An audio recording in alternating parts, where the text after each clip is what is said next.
There are many lawsuits that have blamed Purdue and my family for the opioid crisis. While we deny liability and are vigorously contesting these claims, we want to respond to the opioid crisis because a prescription medicine that our company manufactured and sold, which was never intended to harm anyone, ended up being part of a crisis that has harmed too many people. That is David Sackler of Purdue Pharma, testifying before U.S. Congress in December for a hearing on the Sackler family and their company's role in the opioid crisis. The secret history of the Sackler dynasty is outlined in a powerful new book, Empire of Pain, by Patrick Radden Keefe. And Patrick joins us this morning from his home in New York City. Thank you for joining us today. It's great to be with you.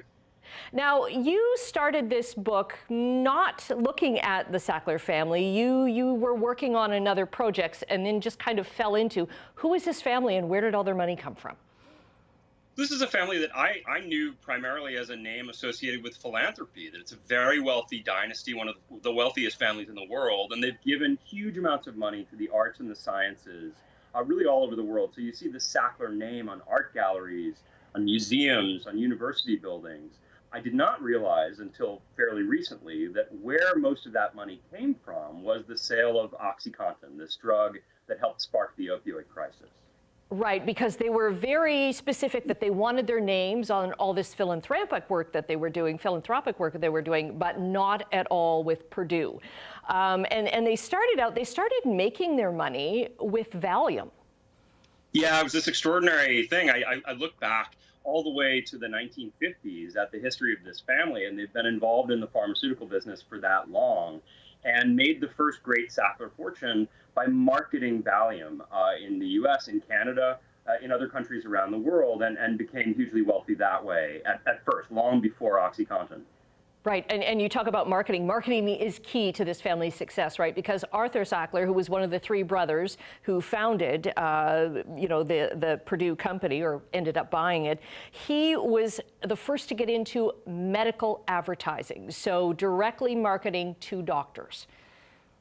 That's quite right. He was this kind of Don Draper figure in the 1950s. I talked to a lot of very old people who were involved in medical advertising in those days, and they said this guy invented the industry. He had so many innovations in terms of how drugs are sold, not to patients, but to doctors, persuading doctors to prescribe, that he was this person who really kind of changed the paradigm all the way back then.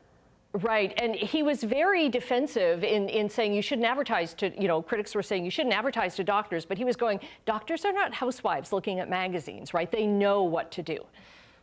Yeah, he had this notion of doctors as kind of priest-like and impossible to influence. It's one of these funny things, if you talk to doctors, if you know doctors, talk to your own doctor, they'll sometimes say, oh, pharmaceutical companies, they'll do these things, they'll buy me dinner or what have you, but that would never affect the way I prescribe. But something I found out as I was working on the history of OxyContin is Purdue Pharma at a certain point had a budget of $9 million a year just to buy food for doctors. Now, do you think they would spend that kind of money if they weren't getting a return on their investment? Right. And there's a couple of Canadian connections I want to touch on in your book as well, because there was a big conference, a pain management conference, an international one in Toronto in 1984, which really got the ball rolling here.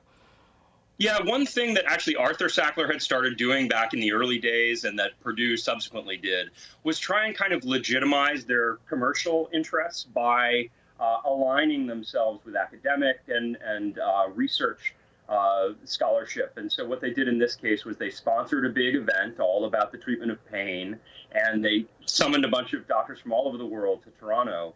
But then, of course, the upshot of that conference was we should be using more morphine. And it just so happened that Purdue had a morphine product that they were about to release on the market. Mm-hmm. And they keep insisting that OxyContin isn't the problem, it's a pain problem around the world kind of thing. And this story isn't finished yet. You write that yours is not the last work.